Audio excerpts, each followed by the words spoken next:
अस्सलाम वालेकुम। कल सेशन के दौरान मेरी आप लोगों से जब बात हो रही थी तो आप लोगों ने कहा था कि सर हमें ऑस्की पे वीडियो चाहिए कि व्हाट इज़ अ ऑस्की और ये क्या होता है। तो here is the video. First of all keep this thing in mind कि this is not the official video from the university, though I am lecturer at the university, but it's my perspective as a student, क्योंकि मैं खुद Dow का student रहा हूँ। तो it's just consider me your senior and it's just my perspective. Apart from this मैंने semester system पे पढ़ा है तो 10 दफ़ा मैं ये चीज़ फेस कर चुका हूँ। So I have a lot of experience कि ये क्या होता है क्या नहीं होता। आप लोग अनफॉर्चुनेटली सब कुछ ऑनलाइन ले रहे हैं तो, और अक्टूबर नवंबर में गालिबन यूनिवर्सिटी खुल भी जाएगी तो शायद आप लोगों को ये ऑस्की लाइव देनी पड़े, तो आप लोगों को पता होना चाहिए। खैर, आप लोगों की फरमाइश थी तो हम वीडियो स्टार्ट करते हैं। Basically what is a ऑस्की? सब कुछ लोग समझते हैं कि it's a viva. It's not only viva, viva is a part of ऑस्की। Basically different stations होते हैं, तीन मेन टाइप के स्टेशंस हैं। कौन कौन से?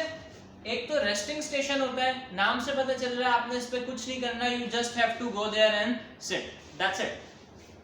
The other type of station is interactive and there is another called non interactive. Interactive is basically viva.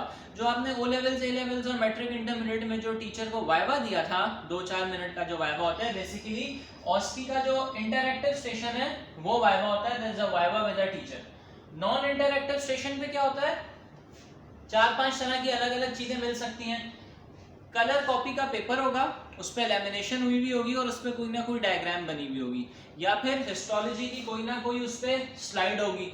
जैसे आप लोग सलाइवरी ग्लैंड्स पढ़ रहे हैं तो सलाइवरी ग्लैंड की हिस्ट्री की कोई स्लाइड हो सकती है और पहला क्वेश्चन हो सकता है identify the structure, what are its main characteristics, what is its location, either its capsulated or non capsulated.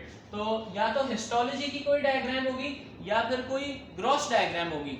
Gross diagram ऐसे जैसे कल मैंने आप लोगों को ऑर्बिटल कैविटी पढ़ाई थी, तो ऑर्बिटल कैविटी की डायग्राम हो सकती है और उससे रिलेटेड क्वेश्चन हो सकते हैं कि इसकी जो लेटरल वॉल है ये कौन कौन सी बोन से मिलके बनी हुई है। या कभी कभार ऐसा भी होता है उन्होंने ना लेबलिंग की हुई होती है।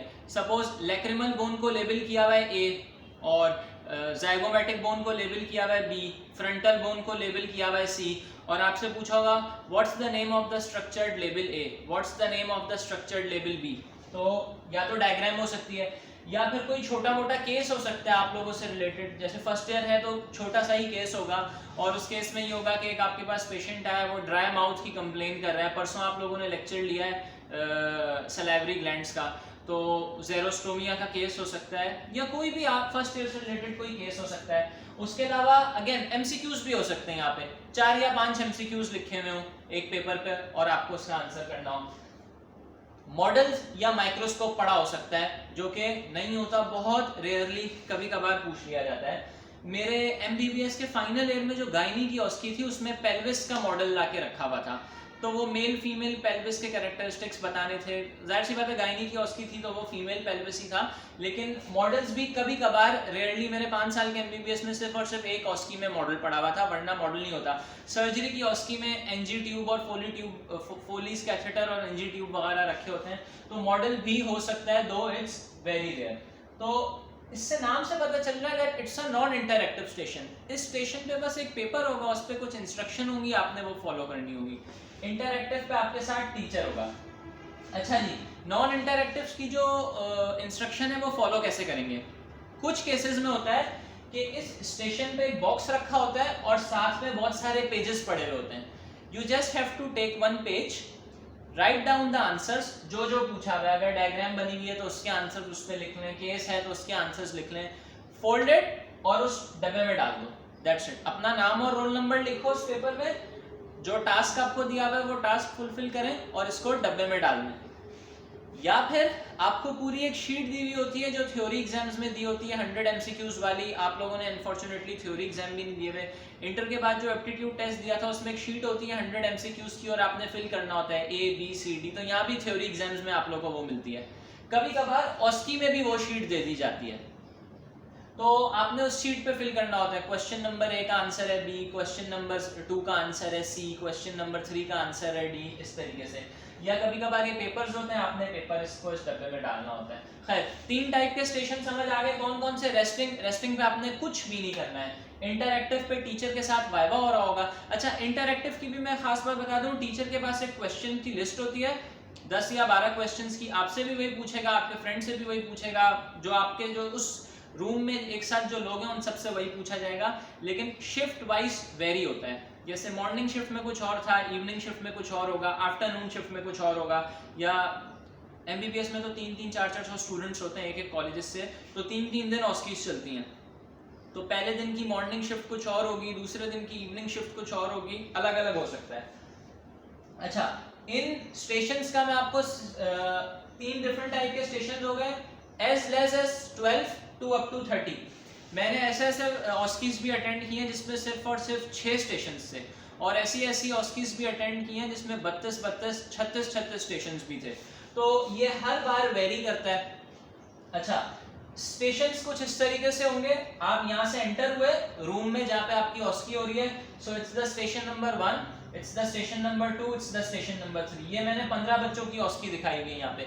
तो 15 बच्चे एंटर होंगे और अपने roll number wise, suppose roll number 1 enter हो रहा है तो he or she would sit here, then roll number 2 इधर बैठ जाएगा, 3 इधर बैठ जाएगा। सपोज 20 ऑनवर्ड्स एंटर हो रहे हैं तो 21 इधर बैठ जाएगा, 22 इधर, 23 इधर, 24 उधर। हर 5 मिनट बाद बेल रिंग होगी and you have to move to the next station. अच्छा जो 1 वाला होगा वो 2 पे चला जाएगा, जो 2 वाला होगा वो 3 पे चला जाएगा। सपोज आप रोल नंबर 1 है और आप इधर बैठ गए, पहला स्टेशन सपोज आपका था resting station, you don't have to do anything, just sit on that station. 5 minute बाद बेल बजी, आप स्टेशन नंबर 2 पे गए। स्टेशन नंबर 2 सपोज एक इंटरैक्टिव स्टेशन होता है और वहां पे कोई टीचर बैठा होता है, वो आपसे पूछ लेगा क्वेश्चंस, 10 या 12 क्वेश्चंस। देन आप स्टेशन नंबर 3 पे गए, वो एक नॉन इंटरैक्टिव स्टेशन था, कोई डायग्राम थी, कोई केस था। 4 पे गए, अगेन वो एक नॉन इंटरैक्टिव था। 5 पे गए, अगेन वो नॉन इंटरैक्टिव था। यूजुअली नॉन इंटरैक्टिव ज्यादा होते हैं। फिर 5 के बाद आपने 6 पे जाना है। जो कॉर्नर पे बच्चा बैठा हो वो प्लीज माइंड में रखें कि उसने आपके बाद कौन से स्टेशन पे मूव होना है। हर बार कोई एक ऐसा पागल बच्चा होता है जिसको समझ नहीं आ रहा होता 1 के बाद मैंने कहाँ जाना है, और वो 1 से उठेगा 9 पे चला जाएगा, 10 पे चला जाएगा। तो आप जिस भी स्टेशन पे बैठे हुए हो, थोड़े अपने आप को आसपास देख लें क्या हो रहा है। अभी आप लोगों को ये मेरी बात नहीं समझ आ रही होगी, जब वाइवा होगा ना तो वो एक पागल बच्चा आपको नजर आ जाएगा जो पागलों की तरह घूम रहा होगा कि 5 के बाद कहाँ जाना है। इस तरीके से सीरीज चलेगी। अब सपोज आपका रोल नंबर 15 है, आप जाते के साथ ही 15 पे बैठ गए, बेल बजी, तो आपने घूम के स्टेशन नंबर 1 पे आना है, पागलों की तरह नहीं घूमना। ठीक है, इस तरीके से स्टेशन चलते हैं। कभी कभार डाउ यूनिवर्सिटी को जल्दी जल्दी वाइवास कंडक्ट करने होते हैं तो डाउ यूनिवर्सिटी क्या कर देती है, रेस्टिंग स्टेशन हटा देती है। अभी जो स्टूडेंट सेकेंड ईयर में मेरी उनसे बात हुई तो उन्होंने मुझे बोला कि उनको एनाटॉमी की ऑस्की में कोई भी रेस्टिंग स्टेशन नहीं मिला, either the station was interactive और नॉन इंटरैक्टिव। और उन्होंने बताया कि 16 या 17 स्टेशन थे, उसमें से कोई भी रेस्टिंग नहीं था, लेकिन उनको फिजियो में, बायोकेम में, ओरल बायोलॉजी में रेस्टिंग स्टेशंस मिले। सो जैसे मैंने शुरू में कहा कि it varies, it depend on the university. जल्दी जल्दी वाइवा कंडक्ट करना है, फॉरन करना है तो वो रेस्टिंग स्टेशन हटा देते हैं और आप बैक टू बैक जाते हैं। अच्छा यूजुअली डाउ यूनिवर्सिटी में ऐसा होता है कि एक बच्चा इशरतुल इबाद का, एक डीआईडीसी का, एक डीडीसी का, 3-3 का ग्रुप चल रहा होता है। तो आप अगर रोल नंबर 1 है इशरतुल इबाद के तो आप इधर बैठेंगे, then roll number 1 of DDC would sit here and roll number 1 of DIDC would sit here, then roll number 2 of Ishratul Ibad, then roll number 2 of DDC, then roll number 2 of DIDC, then roll number 3 of Ishratul Ibad, then roll number 3 of DDC, then roll number 3 of DIDC। Usually इस तरीके से चलता है। हमारे वक्तों में ऐसा चलता था DMC, SMC, DIMC। तो आप लोग अभी इसी तरीके से आप लोग मूव करते हैं। अच्छा कम से कम 12, ज्यादा से ज्यादा 30 स्टेशन हो सकते हैं, 5 मिनट का एक स्टेशन है। अच्छा some important tips, dress appropriately. कुछ मेरे साथ भी कुछ लड़के ऐसे होते थे, बस ऐसे ही उठ के आ गए, टी शर्ट पहनी हुई है, नीचे चप्पल पहनी हुई है, और बस ऐसे प्रिटेंड करना कि हम बहुत बिजी थे। जो टीचर होता है हमारा माशरा तो वैसे ही बहुत ज़्यादा जजमेंटल है, सो प्लीज़ ड्रेस अप्रोप्रिएटली। मैंने ऐसे स्टूडेंट्स को देखा है जिन्होंने कुछ पढ़ा हुआ नहीं होता था। जो सबसे निकम्मा बच्चा होगा ना वही लाल रंग की टाई पहन के आया हुआ होगा लड़कों में, देखना सही है। तो ऐसे ऐसे निकम्मे बच्चे होते हैं, इतने अच्छे वेल ड्रेस्ड अप होके आते हैं और वो अच्छे अच्छे मार्क्स ले जाते हैं। सो ड्रेस अप्रोप्रिएटली। गर्ल्स के लिए हर सेशन में कोई एक लड़की होती है जिसका ना स्कार्फ की पिन खुल जाती है और वो बेचारी बच्ची हर स्टेशन पे अपना स्कार्फ बांध रही होती है। तो प्लीज ड्रेस अप्रोप्रिएटली, टाइट करके पहनो स्कार्फ वगैरह, ऐसा नहीं हो टेंशन में खुल जाए। लेकिन हर बार किसी एक बच्ची को ये मसला हो रहा होता है और कोई एक लड़का बिल्कुल राजू बाबू वाले स्टाइल में आ जाएगा, टी शर्ट पहनी होगी, चप्पल पहनी होगी, और कोई एक ऐसा आपको लिटरली ऐसा लग रहा होगा कि वो जो टाई पहन के आया है उसका वलीमा है और बाकी हम सब ना दावत में आए हैं। तो इतने भी ज्यादा टाई शाई लगा के आने की जरूरत नहीं है, लेकिन एटलीस्ट ढंग के कपड़े पहन के आओ। Don't lie about your college. जी ये मेरे साथ हो चुका है।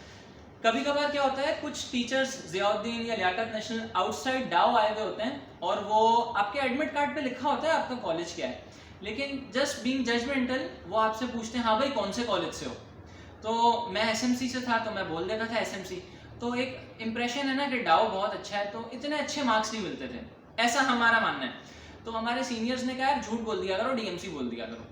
तो सेकंड ईयर से ना मैंने डीएमसी बोलना शुरू कर दिया, मार्क्स भी अच्छे मिलना शुरू हो गए। मैंने कहा यार ये तो बड़ी अच्छी टेक्निक लग गई है हाथ में, डीएमसी बोल दो और अच्छा इंप्रेशन पड़ता है, डाउ के बच्चे हैं। तो मैंने डीएमसी बोलना शुरू कर दिया। थर्ड ईयर में मैं वाइवा दे रहा था, एक सर ने मुझसे पूछा कौन से कॉलेज से हो। मैंने कहा सर डीएमसी। उन्होंने कहा मुझे जानते हो। मैंने कहा नहीं। अब वो इटसेल्फ डीएमसी के लेक्चरर थे और फुल मेरी तो बेइज्जती हो गई और मार्क्स भी अच्छे नहीं आए। तो इस तरह से सीनियर्स आपको मशवरे देंगे, कोई होशियारी मारने की ज़रूरत नहीं है। अगर कोई जजमेंटल हो रहा है तो होने दो, आप अपनी कॉलेज की आइडेंटिटी बिल्कुल सच सच बताओ, वरना मेरी तरह फंस जाओगे। मैं इस तरीके से सच्ची में फंस गया था और बड़ी बेइज्जती का सामना करना पड़ा था। अच्छा, keep an I on the next station. इससे वही मैंने आपको मुराद दी है कि एक पागल बच्चा सेशन में हर वक्त घूम रहा होता है कि 3 के बाद कहाँ जाना है, जबकि बड़ा बड़ा लिखा होता है 5 के बाद 6, 10 के बाद 11। So keep an I on the next station कि अगले स्टेशन पे क्या होने वाला है, क्या नहीं होने वाला। आसपास देखते रहें क्या हो रहा है क्या नहीं हो रहा। हर 5 मिनट बाद बेल बजती है, कभी कभार 3 मिनट बाद ही बेल बजा देते हैं। अच्छा, कभी कभार कुछ टीचर्स काफ़ी स्ट्रिक्ट होते हैं। मुझे अच्छी तरह याद है, एक दफ़ा मैं ऑस्की शुरू हुई और सपोज मैं स्टेशन पे जाके बैठा। तो अभी वाइवा शुरू नहीं हुआ था, मेरा डायरेक्ट इंटरैक्टिव सेशन था। मैंने टीचर को सलाम किया, अस्सलाम वालेकुम सर। उन्होंने मुझे जवाब ही नहीं दिया। इतनी लंबी उनकी दाढ़ी, टोपी पहनी हुई, मैं समझा शायद इनको मेरी आवाज़ नहीं आई। मैंने उनको दोबारा सलाम किया, ऑस्की शुरू नहीं हुई थी, उन्होंने मुझे सलाम का दोबारा जवाब नहीं दिया। मैंने कहा पता नहीं, ऐसे जवाब भी नहीं दे रहे, कुछ भी नहीं कर रहे, तो बड़े स्ट्रिक्ट हैं। फिर बेल बजी और उनका ऑस्की स्टार्टेड, तो उन्होंने मुझे 2 दफ़ा वालेकुम सलाम बोला। तो कंफ्यूज नहीं हो जाना, हर किसी का अपना लहजा होता है, हर किसी का अपना तरीका होता है, हर कोई अपनी मस्ती में मगन होता है। तो बस इस तरीके से सब चलता है। फिर भी अगर कोई कंफ्यूजन हो तो पूछ लो, एक दफ़ा इसको रिव्यू कर दें। 3 टाइप के स्टेशन होंगे।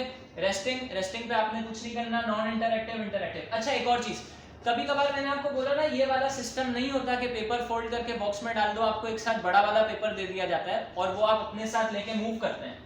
तो रेस्टिंग स्टेशन पे उसको एडिट करने का टाइम मिल जाता है and you can edit that. Suppose आप रेस्टिंग पे बैठे हो, सपोज 4th वाला रेस्टिंग है, 3 पे आप नॉन इंटरैक्टिव का कोई केस वगैरह करके आए थे और स्टेशन पे 5 मिनट का टाइम पूरा नहीं था उसको फुलफिल करने के लिए, तो आप रेस्टिंग स्टेशन पे जाके वो लिख सकते हैं। लेकिन कभी कभार ही होता है, यूजुअली ये बॉक्स और पेपर वाला सिस्टम होता है।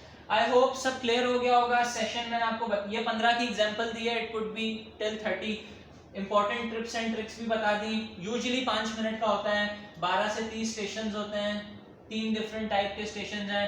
टीचर्स अच्छे होते हैं, कुछ कोऑपरेटिव भी होते हैं, कुछ स्ट्रिक्ट भी होते हैं, आपने न्यूट्रल रहना है। फिर भी किसी को कोई क्वेश्चन हो तो वो मुझसे पूछ ले। Thank you.